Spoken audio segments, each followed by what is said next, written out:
بڑا پیار کیا نبی پاک علیہ السلام نے حضرت فاطمہ سے. چھوٹی تھی نا.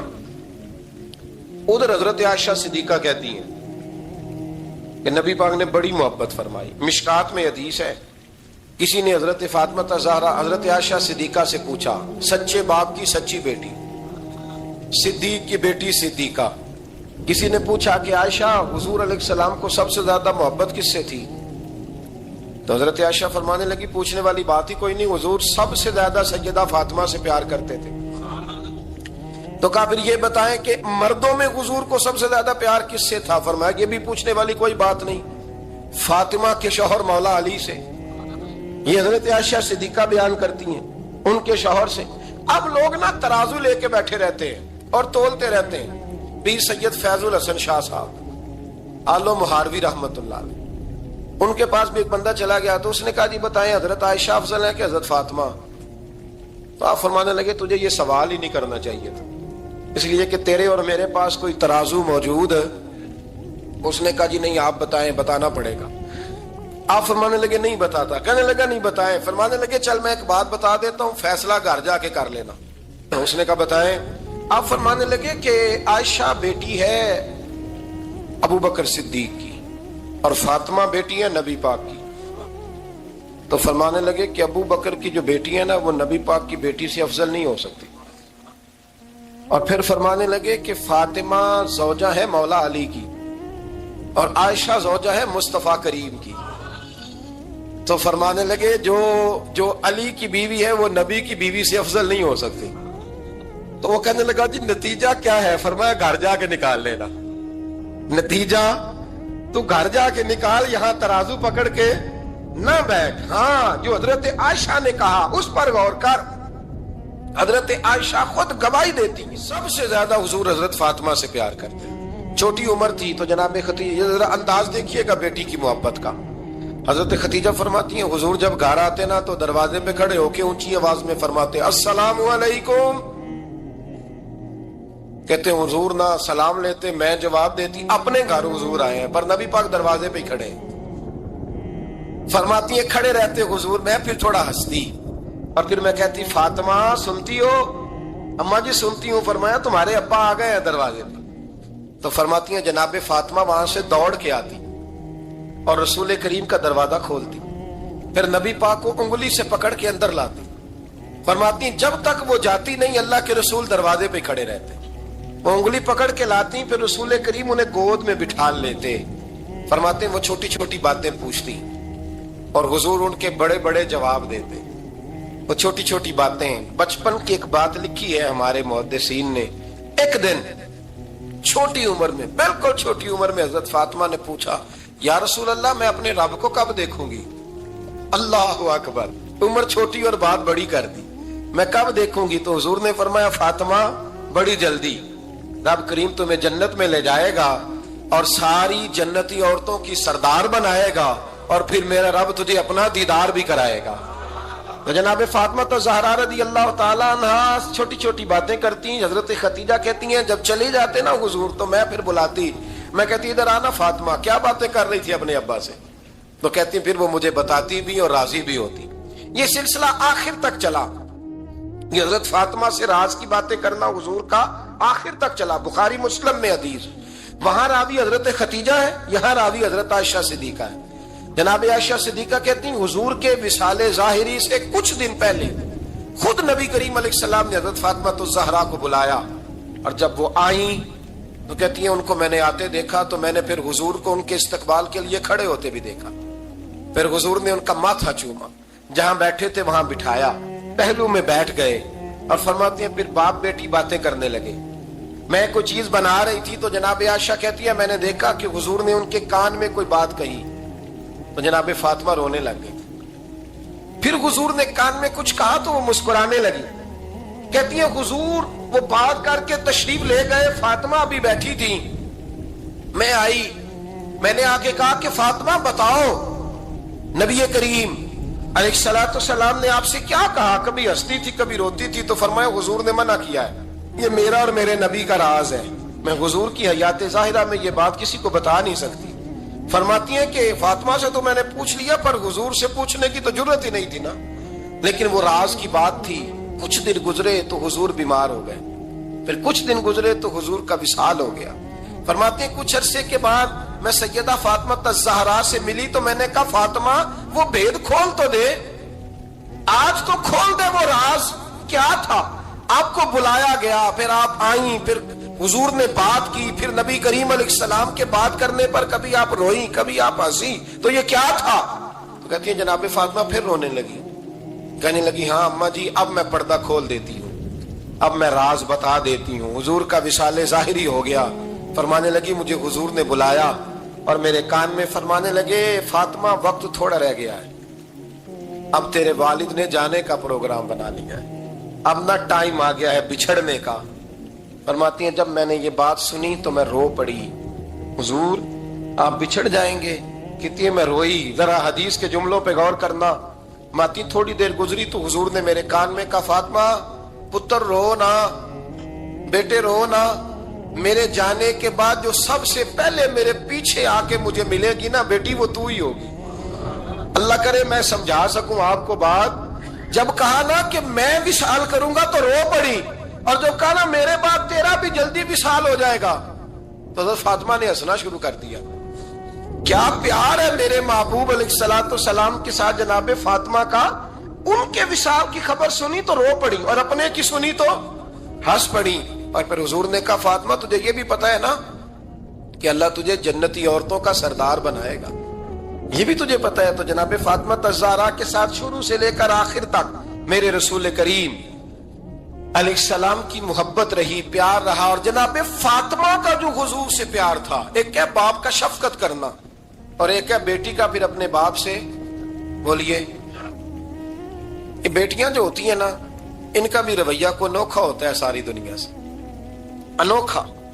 میں کبھی کبھی کچھ ایسی باتیں کرنے کو دل کر جاتا ہے کہ جو کر گزرتے ہیں. ایک صاحب مجھ سے ایک دن کہنے لگا حضرت صاحب بڑی مشکل میں ہوں اور اتنا کٹھن وقت آ گیا کہ کوئی حال ہی نہیں. میں نے ان سے کہا کہ اپنی اماں سے دعا کراؤ, مسئلہ ٹھیک ہو جائے گا. میں نے لگا اماں تو انتقال کر گئی, تو میں نے کہا بہن سے دعا کراؤ. کہنے لگا بہن دور رہتی ہے, تو میں نے کہا پھر بیٹی سے کرا لو. آپ یقین کرے اللہ کے گھر میں بیٹھا ہوں, رمضان کا مہینہ مجھے تیسرے دن ملا. کہنے لگا حضرت صاحب الحمدللہ اللہ نے میری مشکل آسان کر دی. کہنے لگا یہ نسخہ آپ نے بڑا عجیب بتایا, پیر تو اس قسم کی باتیں نہیں نہ بتاتے. پیروں نے تو آپ کو پتا ہے دعائیں قید کر کے رکھی, صرف ہماری قبول ہونی ہے. کہنے لگے آپ میرے ان کا میرے ساتھ ارادت کا رشتہ ہے. کہنے لگے آپ کس طرح کے پیر ہیں کہ آپ نے مجھے پلٹ کے کہہ دیا کہ اماں سے, بہن سے, بیٹی سے. تو میں نے کہا اصل بات یہ ہے کہ میں کبھی تھکا بھی ہوتا ہوں, کبھی کسی رنگ میں بھی ہوتا ہوں, اور کئی دفعہ اب تو یہ حال ہو گیا ہے کہ رونا آئے بھی تو روتے نہیں کہ لوگ تماشا نہ سمجھیں. کئی دفعہ آنسو چھپانے بھی پڑتے ہیں کہ لوگ اس کو اداکاری اور فنکاری ہی نہ سمجھنے لگ جائے.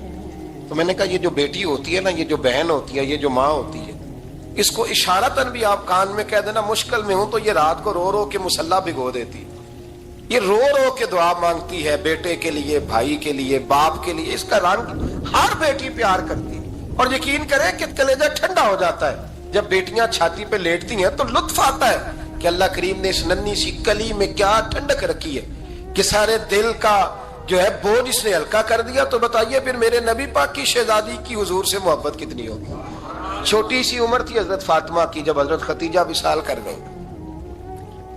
تو کسی نے کہا فاطمہ سب سے پہلے گھر سے کب نکلنا ہوا؟ تو بخاری مسلم میں حدیث ہے, اللہ کے نبی نا بیت اللہ شریف کے سامنے سجدے میں تھے تو ابو جہل کو شرارت سوجی. شرارت. اس نے کچھ لوگوں سے کہا, عقبہ بھی نبی معید تھا, کچھ اور لوگ تھے. کہنے لگا میں ابھی رستے سے گزرا ہوں تو وہاں کسی نے اونٹ ذبح کیا ہے. تو اونٹ کی اوجڑی, آپ نے اوجڑی دیکھی ہے نا, جانور کی اوجڑی بڑی وزنی ہوتی ہے, اس میں گندگی ہوتی. اونٹ کی اوجڑی بڑی وزنی ہوتی تھی. کہنے لگا وہاں اونٹ کی اوجڑی پڑی ہے, وہ دیکھو نبی پاک معاذ اللہ سجدے میں ہے, تو معاذ اللہ ثم معاذ اللہ وہ اونٹ کی اوجڑی اٹھاؤ حضور کی گردن پہ رکھ دو.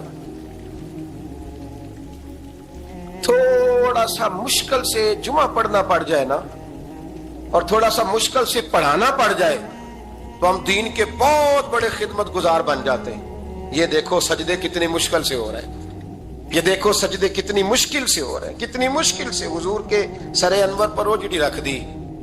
یہ وہ وقت ہے کہ نہ تو چچا ابو طالب ہیں جو پہنچ جاتے، نہ جناب ختیجہ ہیں جو بندوبست کرتی، تو کسی نے نہ جناب ختیجہ کے دروازے کے سامنے منہ کر کے کہا کہ محبوب کے گھر والوں حضور کے سر اقدس پر روجڑی رکھ دی ہے کسی، اور حضور سر اقدس اٹھاتے ہیں تو تکلیف محسوس کرتے ہیں۔ جناب فاطمہ کہتی پہلا دیہڑا تھا جب میں چہرے پہ کپڑا ڈال کے نہ تو اپنے بابا کے لیے نکلی، فرماتی پہلا دن تھا، میں حرم کعبہ میں پہنچی، حضور کو سجدے میں دیکھا تو چھوٹے چھوٹے ہاتھوں سے میں نے اوجڑی نیچے گرائی، حضور بولے کچھ نہیں، نہ میں نے کوئی بات کی، میں نے حضور کی انگلی کو تھاما اور میں کنویں پہ لے آئی، حضور بھی نہیں بولے، جناب سیدہ فرماتی میں بھی نہیں بولی، حضور بیٹھ گئے اور میں کنویں سے پانی نکالنے لگی، میں حضور کی زلفیں دھوتی جاتی اور حضور روتے جاتے، زلفیں دھوتی جاتی اور حضور روتے جاتے۔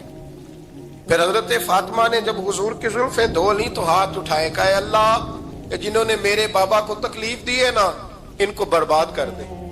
میں رات روایت پڑھ رہا تھا مشکات سے تو میں حیران ہو رہا تھا کہ یہ عجیب منظر ہے، یہ عجیب منظر ہے کہ جب طائف والے پتھر مارے اور نبی کریم علیہ السلام سے حضرت زید بن حارثہ کہ حضور دعا کریں یہ تباہ ہو جائے، تو نبی پاک کہ نہیں زید میں نے نہیں ان کے لیے تباہی کی دعا کرنی، یہ نہیں ٹھیک ہوتے تو ہو سکتا ہے ان کی نسلیں ٹھیک ہو جائیں۔ اور جب احد میں وہ لوگ پتھر مار کے دانت شہید کر دیں، حضرت ابوبکر صدیق جیسی ٹھنڈی طبیعت کا آدمی عرض کرے حضور دعا کریں یہ تباہ ہو جائے، تو حضور نے فرمایا اللہم اہد قومی فإنہم لا یعلمون، یا اللہ میری قوم کو ہدایت دے، یہ جانتے نہیں یہ کیا کر رہے ہیں۔ حضور نے کبھی بھی کسی کے لیے دعائے ضرر نہ فرمائی، لیکن آج یہ عجیب منظر ہے، شاید یہ واحد وہ وقت ہے کہ جناب فاطمہ الزہرا نے جب کہا نا کہ اے اللہ انہیں برباد کر دے انہوں نے آج میرے والد کو تکلیف دی ہے، حضرت فاطمہ کی دعا سن کے تو حضور نے بھی ہاتھ اٹھائے، کہا اے اللہ جیسے میری بیٹی کہتی ہے نا ویسے ہی کر دے، اللہ کر دے انہیں برباد، فاطمہ جیسے کہتی ہے ویسے، اللہ کرے آپ کو سمجھ آئے میری بات کہ وہاں جہاں شدید تکلیف دی گئی وہاں حضور نے کسی کے لیے ایسی دعا، اور یہاں فرمایا اللہ جیسے فاطمہ کہتی ہے ویسے، اللہ اکبر۔ حضرت عبداللہ ابن مسعود کہتے ہیں کہ وہ دعا بھی میں نے سنی، اور پھر میں نے ان سب لوگوں کو جن کے لیے جناب سیدہ نے دعا کی تھی ان سب کو پھر میں نے بدر میں کٹتے ہوئے بھی دیکھا، میں نے ان کی لاشوں پر گھوڑے چلتے ہوئے بھی دیکھے، پھر میں نے دیکھا کہ صحابہ انہیں گھسیٹ کر کنووں میں ڈال رہے تھے، میں غور سے دیکھ رہا تھا اور ان کے چہرے پہچان رہا تھا، تو مجھ سے کسی نے کہا عبداللہ تم کیا غور کر رہے ہو؟ تو میں نے کہا میں غور کر رہا ہوں یہ وہی ہے سارے جن کے لیے سیدہ فاطمہ نے دعا کی تھی کہ یہ برباد ہو جائے، یہ وہی ہے میرے رسول کریم علیہ السلام کی ہر تکلیف کو جناب فاطمہ نے اپنی تکلیف سمجھا، ہر تکلیف کو۔ جب انسان کے دائیں بائیں کچھ لوگ ہوتے ہیں نا اس کے دکھ بھی سمجھنے والے، سکھ سمجھنے والے لوگوں کی تعداد لمبی چوڑی ہوتی ہے۔ ہمارے زمانے میں ہمارے ہر آدمی کے ساتھ ذاتی مطالبات ہیں، ذاتی، تو جب تک وہ میرا مطالبہ پورا کرتا رہتا ہے میرا اس سے پیار رہتا ہے، اور جب وہ میری خواہشات پوری کرنی چھوڑ دیتا ہے پھر میرا اس سے کوئی رشتہ نہیں رہتا۔ میرے عزیز حضرت فاطمہ الزہرا کا کمال یہ ہے کہ انہوں نے میرے محبوب کا دکھوں میں ساتھ دیا، حضور کی تکلیف پر وہ تکلیف میں آتی، پریشان ہوتی۔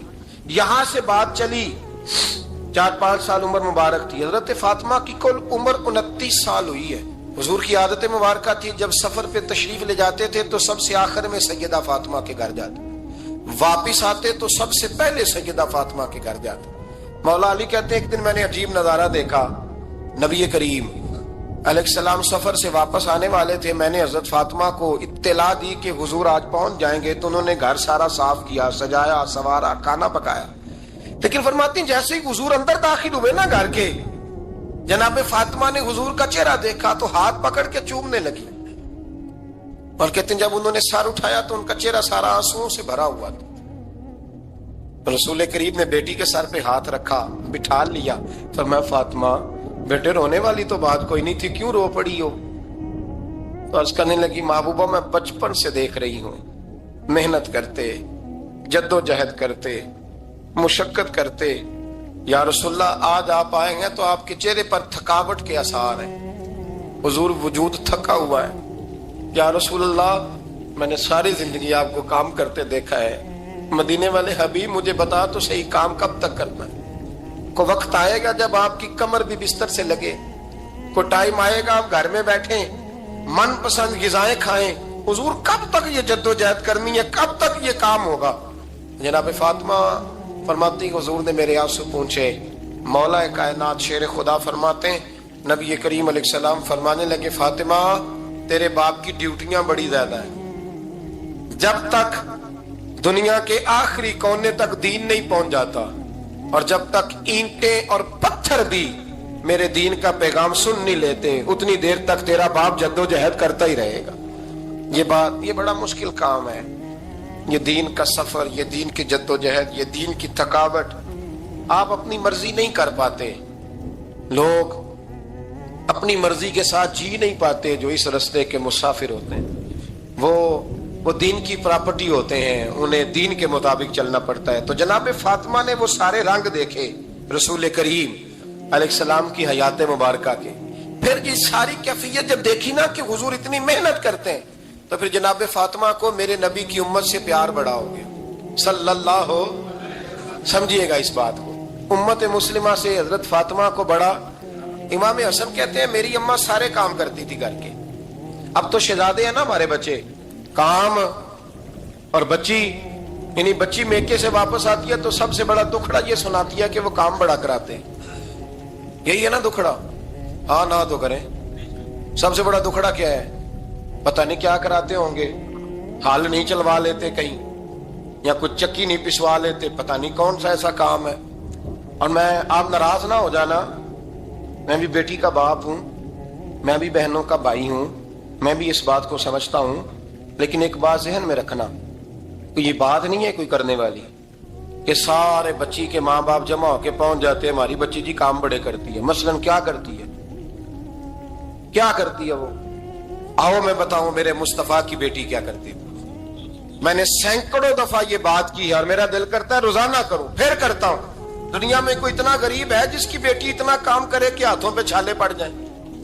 ہے کوئی اتنا غریب تو اٹھ کے بتائے کہ میری بیٹی سسرال میں اتنا کام کرتی ہے کہ چھالے پڑ جاتے ہیں؟ میں دکھاتا ہوں، میرے رسول کی شہزادی کو چھالے پڑ جاتے۔ کچا مکان، جناب فاطمہ جناب فضا آپ کی لونڈی تھی، ان سے مٹی منگاتی اور گھر میں لیپا پوتی کرتی، پھر جھاڑو دیتی۔ امام حسن اور حسین کے درمیان پورے سال کا فرق نہیں، 11 مہینے کا فرق، دونوں بچوں کو سنبھالتی۔ جناب علی کی والدہ حضرت فاطمہ بنت اسد بوڑھی تھی، جناب فاطمہ وہ کھول کے نوکری کرتی کہ حضرت فاطمہ بول پڑتی، حضرت فاطمہ بنت اسد بول پڑتی، کہتی بیٹے فاطمہ میرا اتنا نہ خیال رکھا کر، تیرے اپنے بھی بچے ہیں۔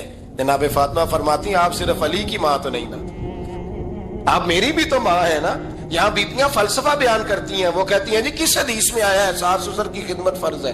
میں نے کہا کسی میں بھی نہیں آیا۔ ہم کیا کہہ رہے ہیں؟ کسی میں بھی نہیں آیا، لیکن یہ تو آیا ہے نا کہ شوہر راضی ہو تو اللہ راضی رہتا ہے۔ تو اگر شوہر ماں باپ کی خدمت سے راضی ہوتا ہے تو کرو خدمت، اس کو تو راضی کرنا ہے نا، اس پر تو توجہ دو۔ حضرت فاطمہ پھر چکی پیستی، چکی یہ آسان جملہ نہیں، کہہ جاتے ہیں ہم، سن لیتے ہیں آپ۔ چکی پیس کر، جو پیس کر اس کا آٹا بنانا، پھر بچوں کے لیے کھانا پکانا۔ پھر ایک دن کہنے لگے علی آپ کی آمدن تھوڑی ہے، خرچے زیادہ، چرخہ نہیں لا دیتے؟ فاطمہ کیا کرو گی؟ فرمایا تھوڑا سا سود بنا لیا کروں گی، تم بیچ آیا کرنا، چلو میں تھوڑا ہاتھ بٹاؤں گی۔ یہ ساری ڈیوٹیاں کر کے حضرت حسن فرماتے ہیں پھر عزت والے رسول کی عزت والی بیٹی، پھر شانوں والے نبی کی شانوں والی بیٹی، پھر پاک محبوب کی پاک شہزادی، ساری ڈیوٹیاں کر کے رات کو مولا علی سے کہتی اگر آپ اجازت دیں تو اللہ کو راضی نہ کر لوں؟ حضرت علی فرماتے فاطمہ جیسے دل کرے۔ تو امام حسن کہتے ہیں پھر میری ماں مصلی بچھا لیتی، مصلی، اور پھر ساری رات وہ نماز پڑھتی، ساری رات، اور فرماتے ہیں جب سویرے ہاتھ اٹھاتی تو پہلی دعا یہ کرتی اے اللہ میرے رسول کی امت پہ رحم فرما، اے اللہ میرے رسول کی امت پہ رحم فرما۔ تو کہتے ہیں زمانے بیت گئے یہ دعا سنتے، تو ایک دن میں قریب گیا تو میں نے کہا امی حضور کوئی دعا میرے لیے بھی کر دیں، کوئی حسین کے لیے بھی کر دیں، کوئی زینب کے لیے بھی کر دیں۔